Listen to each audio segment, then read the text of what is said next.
वरंगला के युद्ध को जीतकर एक हाथ में कोहिनूर हीरा लेकर जब बादशाह अलाउद्दीन खिलजी का सबसे पसंदीदा शागिर्द सेनापति मलिक गफूर दिल्ली दरबार में हाजिर होता है तो उसको लगता था कि कोहिनूर हीरे की चक्काचौंध देखकर बादशाह उसके ऊपर खुश हो जाएगा। पर जवाब में बादशाह उसको दिखाता है एक चित्र, पेंटिंग थी करवरी नदी के उस पार घनी पहाड़ियों के बीच में माबर नाम के राज्य में स्थित एक भव्य मंदिर की। मार्च 1310 मलिक गफूर की अगुवाई में मानव इतिहास का सबसे बड़ा जंगी बेड़ा भेजा जाता है इतिहास के पन्नों पर अब तक अनडिफिटेड रहा पांड्यन डेंसिटी के मदुराई को जीतने के लिए। राजा मारवारन कुलशेखरन की मृत्यु के बाद मदुराई की सीमाओं की जिम्मेदारी होती है उनके बड़े पुत्र सुंदरा पांड्यन के ऊपर और मीनाक्षी टेम्पल की जिम्मेदारी होती है उनके छोटे पुत्र वीरा पांड्यन के ऊपर। अप्रैल 1310 मदुराई की सीमाओं पर एक भीषण युद्ध होता है मुगल सेना और पांड्यन सेनाओं के बीच में, जिसमें अंत में जाके पांड्यन सेनाएं हारती है, मदुराई टूटता है, सुंदरा पांड्यन को बंदी बनाया जाता है, नहीं टूटता है तो उनका गुरु मीनाक्षी टेम्पल।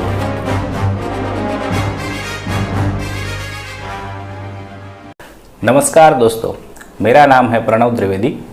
गुजरात से ट्रेन में मुंबई महाराष्ट्र और मुंबई महाराष्ट्र से प्लेन में मदुराई गुजराती समाज तक की जर्नी में आपको इससे पहले के 3 वीडियो में बता चुका हूँ। 36 से डायरेक्ट आप 24 डिग्री टेम्परेचर में आ जाते हो। एक तरह से तो वही पूरा मूड चेंज कर देता है। तो मुझे सबसे पहले मुंबई पहुँचना था। मुंबई से मेरी फ्लाइट थी मदुराई के लिए।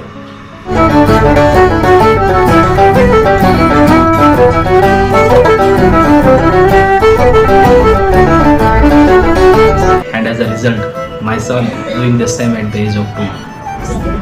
एक तरफ बम्बई दिख रहा था, एक तरफ दरिया दिख रहा था और सब चीज़ें छोटी छोटी होती गई जैसे जैसे ऊपर जाते गए। फाइनली हम लोग 2000 किलोमीटर दूर लैंड हो चुके थे। हमारे पाँव मदुराई की ज़मीन पे थे। Homes to our goddess Meenakshi Devi and Sundareshwar Mahadev. बेटा सो गया था, बरोड़ा छूट रहा था। अब मुझे भी धीरे धीरे नींद आ रही थी और फिर मैं भी सो गया। अब आगे बढ़ते हैं। संध्या समय हो चुका था। निर्धारित समय से थोड़े से लेट थे जब हम अपने पहले प्लान टूरिस्ट डेस्टिनेशन के लिए निकले। नीचे आके गुजराती समाज के कुछ कर्मचारियों के साथ हमने बातचीत की। See every information is not possible to get from websites. Some of the things like कौन से गेट से एंट्री करें या फिर कौन से चीज़ साथ में कैरी करें, कौन सा समय सही रहेगा और कौन सी जगह का क्या इम्पोर्टेंस है, ये सारी चीज़ें आपको लोकल लोग ही ज़्यादा अच्छे से गाइड कर पाएंगे। गुजराती समाज में ठहरने के कुछ प्रमुख फ़ायदे थे, जिसमें से एक यहाँ पे आपको फ्लुएंट तमिल बोलने वाले गुजराती पीपल मिल जाते वो can guide you in both the language. Gujarati समाज के पतली गली वाले रास्ते से जब हम लोग बाहर निकले और मेन रोड पे चढ़े तो लेफ्ट हैंड साइड पे एक चर्च था, बहुत सुंदर चर्च था, और राइट हैंड साइड पे 3 मंजिला सोनार हवेली करके गोल्ड शॉप थी। थोड़ा आगे बढ़ने पे ही चौक आता है, 4 रास्ते। लेफ्ट साइड से राइट साइड जो रास्ता जा रहा था वो शहर का प्रमुख रास्ता है, मेन बाजार है। रेलवे स्टेशन और बस स्टैंड को मंदिर के साउथ गेट के साथ ये रास्ता कनेक्ट करता है। 4 रास्ते पे कोने पे एक गवर्नमेंट कचहरी थी जिसमें राजीव गांधी का स्टैचू लगा हुआ था। किसी ज़माने में ये एरिया में कांग्रेस के प्रभुत्व की निशानी थी। चाय फिनिश करके जैसे ही हम लोग मंदिर तरफ जा रहे रास्ते पर चढ़े तो सामने ही साउथ गेट का गोपुरम स्पष्ट दिख रहा था। गुजराती समाज में ठहरने का ये दूसरा सबसे बड़ा फायदा था कि यहाँ से मंदिर का साउथ गेट वॉकिंग डिस्टेंस पे था। वैसे तो द्रविड़ शैली में बना ये मंदिर शहर के मध्य में स्थित है और उसके 4 दरवाजे हैं, तो आप शहर के किसी भी पार्ट में रहोगे आसानी से एंट्री ले सकते हो। पर क्योंकि मीनाक्षी देवी का गर्भद्वार दक्षिणाभिमुख है, साउथ गेट से एंट्री करना सबसे सही तरीका माना जाता है। ये रास्ता मेन बाजार का ही पार्ट है, तो रास्ते के दोनों साइड्स शॉप थी जिसमें से 3 दुकानें प्रमुख थी। पहली दुकान थी सिल्क साड़ी की, दूसरी थी जैस्मिन के फूल से बने हुए गजरे की और तीसरी थी गोल्ड ज्वेलरी की गोल्ड शॉप। चमेली के फूल का बहुत बड़ा प्रोड्यूसर है मदुराई। चमेली के फूल, जैस्मिन के फूल यहाँ से एक्सपोर्ट भी होते हैं वेस्टर्न कंट्री में और अरब कंट्री में, जिसका यूज़ सेंट, परफ्यूम, अगरबत्ती और कुछ आयुर्वेदिक मेडिसिन बनाने में होता है।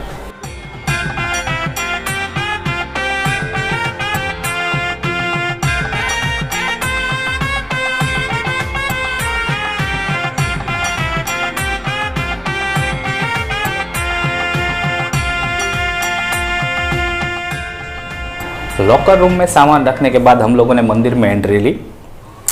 एंट्री गेट पे ही सिक्योरिटी चेकिंग था, सिक्योरिटी स्कैनिंग था। पापा ने एक कुर्ता पहना हुआ था जिसके डीप पॉकेट में उनका मोबाइल रह गया था, जो कि निकल गया। एक चीज़ मैंने ऑब्जर्व की, साउथ भारत के आप कोई भी टेम्पल में जाओगे सिक्योरिटी चेकिंग होती है, स्कैनिंग होती है, पर उसे अगर आप गुजरात के सोमनाथ या अंबाजी के साथ कंपेयर करोगे तो उसके कंपैरिजन में बहुत कम है। और दरअसल में अगर मेरी मानो तो इतनी स्ट्रिक्ट सिक्योरिटी चेकिंग की यहाँ पे ज़रूरत भी नहीं है। प्रमुख रीज़न ये है, यहाँ के लोगों की देवस्थानों के प्रति आस्था बहुत गहरी है। हम लोगों ने कई टेम्पल में लोगों को भगवान के सामने रोते हुए लिटरली देखा। ऐसा नहीं था कि पापा के हाथ में ही खाली मोबाइल था, और भी कोई लोग थे जिनके हाथ में मोबाइल था, पर कोई भी आपको कहीं पे भी सेल्फी लेते हुए नहीं देखा। तो एक तरह से सेल्फ डिसिप्लिन है ये लोगों में, और जहाँ पे सेल्फ डिसिप्लिन होती है वहाँ पे सिक्योरिटी की ज़रूरत मुझे लगता है नहीं होती है। हाँ, सिक्योरिटी चेकिंग से जैसे ही हम लोग आगे निकले तो आगे टिकट काउंटर था। जनरल टिकट के 25 रुपीज़ थे और वीआईपी टिकट के 100 रुपीज़ थे। हमारा प्लान था कि कुछ समय बच जाए तो एक और प्लेस विज़िट करना है, तो हम लोगों ने वीआईपी टिकट परचेज़ की। वैसे रविवार था, सावन मास था और इनका कुछ लोकल फेस्टिवल भी चल रहा था, तो काउंटर पे बैठे कर्मचारी ने हमसे साफ कह दिया था कि आप कोई भी लाइन में रुके, ऑलमोस्ट सेम टाइम लगेगा, बहुत भीड़ है, ज़्यादा से ज़्यादा 15 मिनट का फ़र्क पड़ेगा। मैं लेके जैसे ही हम लोग अंदर पहुँचे, भाई साहब कितना बड़ा कॉरिडोर, कितना बड़ा मंदिर परिसर, मतलब एक साथ एक समय पे यहाँ पे 5 से 7 हज़ार श्रद्धालु दर्शनार्थी अंदर हाजिर रहते हैं। अगर आप अपने स्वजन से बिछड़ गए तो कम से कम आपको कांटेक्ट करने में 30 मिनट लगेगा।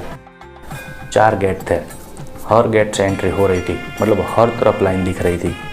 किसी से पूछे ऐसा कोई दिख नहीं रहा था, तो हम लोग आगे बढ़ते गए और बीच में हम लोग पहुँचे तो वहाँ पे एक सरोवर था, सुवर्ण पुष्करणी कहते हैं जिसको। किसी ज़माने में ये सरोवर में सुनहरे कमल के फूल खिलते थे, वो ले जाके देवी देवताओं को चढ़ाए जाते थे। वीआईपी लाइन की खोज में हमने पूरे सरोवर का एक चक्कर लगाया। वैसे ये कोइंसिडेंस ही था, हमें बाद में पता चला कि मंदिर में दर्शन करने की जो सही प्रथा है उसके हिसाब से सरोवर का एक चक्कर लगाया जाता है, प्रदक्षिणा की जाती है, उसके बाद उसका जल माथे पर चढ़ाया जाता है और सामने दिख रहे मीनाक्षी मंदिर के गर्भद्वार को अर्घ दिया जाता है। उसके बाद दर्शन के लिए जाया जाता है। फाइनली हम लोग एक लाइन में लगे, लगभग 45 मिनट्स का समय लगा हमें मीनाक्षी मंदिर के गर्भद्वार तक पहुंचने में, पर यकीन मानिए not a single minute is waste of time. जैसे जैसे लाइन आगे बढ़ती है, रास्ते में द्रविड़ शैली और महिम्न कारीगरी का बेनमून नमूना, एक से एक जटिल मूर्तियाँ, छत पे चटाकेदार रंगों से बनी हुई पेंटिंग्स, दीवारों पे कंडारा हुआ मदुराई का 3000 साल पुराना इतिहास जो कि ऑलमोस्ट एवरी इंसिडेंस को कवर करता है। चाहे मलय ध्वज का संतान प्राप्ति के लिए हवन हो, चाहे स्वयंभू शिवलिंग की उत्पत्ति हो, चाहे मीनाक्षी सुंदरेश्वर का बिहा हो, हर इंसिडेंस। इसके अलावा पांड्यन राजाओं की हिस्ट्री भी दीवारों पर कंडारी हुई है।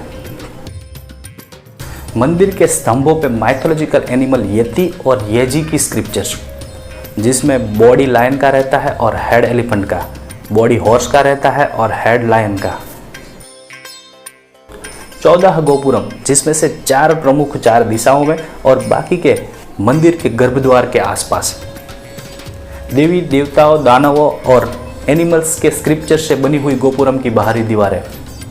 2 प्रमुख गर्भद्वार के गुम्बज के ऊपर बने हुए गोल्डन विमाना, और क्या कुछ नहीं, मतलब आपको आपकी संस्कृति, मंदिर, इसका इतिहास, कारीगर और ये कारीगरी पे गर्व महसूस होगा। जैसे ही लाइन आगे चल के मंदिर के गर्भद्वार के लिए टर्न लेती है, अचानक से 5-7 हज़ार की भीड़ में से आप अलग थलग हो जाते हो और एक शांति छा जाती है। गर्भद्वार में यूज हुए पत्थर और उसकी कारीगरी कुछ इस प्रकार से है कि बारिश से पहले की बाप के बीच में आपको ठंडी हवा के लहर का एहसास होगा। घने अंधेरे में दीपक की दीप ज्योत से प्रज्वलित आपके एग्जैक्ट सामने मंदिर के गर्भद्वार में हाथ में एक पैरोट लिए, सिंबल ऑफ लव, हल्के हरे रंग की पंच धातु की मीनाक्षी देवी की मूर्ति खड़ी होती है। दीपक की एक ज्योत का प्रतिबिंब धातु की मूर्ति की आंख पर पड़ता है और जैसे मां मीनाक्षी देवी आने वाले दर्शनार्थियों को हूबहू देख रही हो ऐसा एहसास होता है। गोल चेहरा, गहरी मछली जैसी आंखें, भाल पे बड़ी लाल बिंदी, माथे पे मुकुट, रौद्र रूप से बिल्कुल विपरीत, शांत, दीर्घगंभीर, जैसे एक शासक का होता है, वैसी प्रतिमा मीनाक्षी देवी की यहाँ पे है। मदुराई के लोग मीनाक्षी देवी को उनका ओरिजिनल शासक मानते हैं।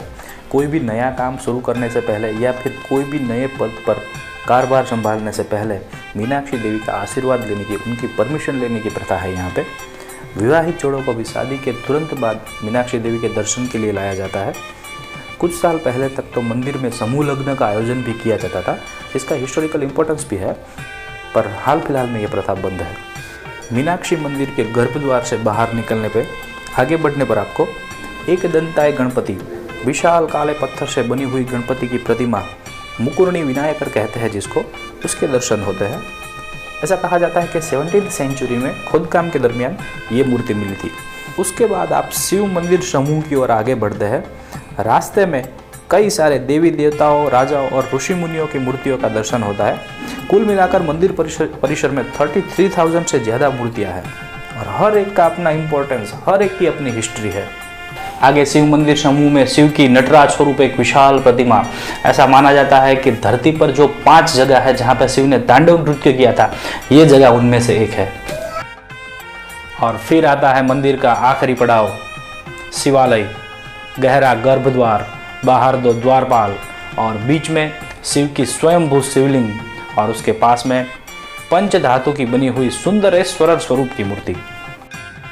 एवरीडे इवनिंग को संध्या आरती के बाद पालकी यात्रा निकलती है, जिसमें नादेश्वरम, ढोल, मृदंग और शहनाई की आवाज़ के साथ शिव के सुंदरेश्वर स्वरूप मूर्ति को पालकी में बिठा के माँ मीनाक्षी देवी के गर्भद्वार में ले जाया जाता है और बाद में शयन आरती होती है। थोड़ा आगे बढ़ने पे प्रसादम काउंटर आता है। ये एक बहुत अच्छी प्रैक्टिस है जो कि साउथ भारत के ऑलमोस्ट मंदिरों में फॉलो होती है, जिसमें आपको बाहर से किसी भी प्रकार के प्रसाद को लेके मंदिर के अंदर जाना नहीं होता है, बल्कि मंदिर परिसर में ही मंदिर के किचन में बना हुआ प्रसाद आपको एक काउंटर से सर्व किया जाता है।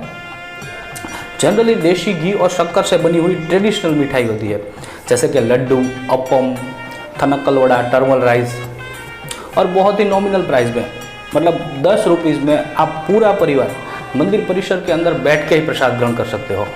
जैसे ही आप मंदिर के मुख्य परिसर से बाहर आते हो, सहस्त्र स्तंभ आता है, 1000 पिलर हॉल कहते हैं जिसको। वर्टिकल एंड हॉरिजॉन्टल एक लाइन में बनाए गए करीब 1000 स्तंभ वाला ये हॉल नायकर राजाओं के काल में बनाया गया उत्तम कारीगरी का नमूना है। किसी ज़माने में इसका उपयोग रंगमंच की तरह किया जाता था, पर आज पुरातन लकड़े और धातु की मूर्तियाँ, चित्रों और मंदिर विजिट करने वाले नामचीन व्यक्तियों की तस्वीरों से सजा संग्रहालय है ये। 4 दिन पहले तक प्लान कैंसिल होने वाला था, पर हम लोग गए और हमारी आस्था के प्रमुख केंद्रों में से एक मीनाक्षी मंदिर के हमने दर्शन किए।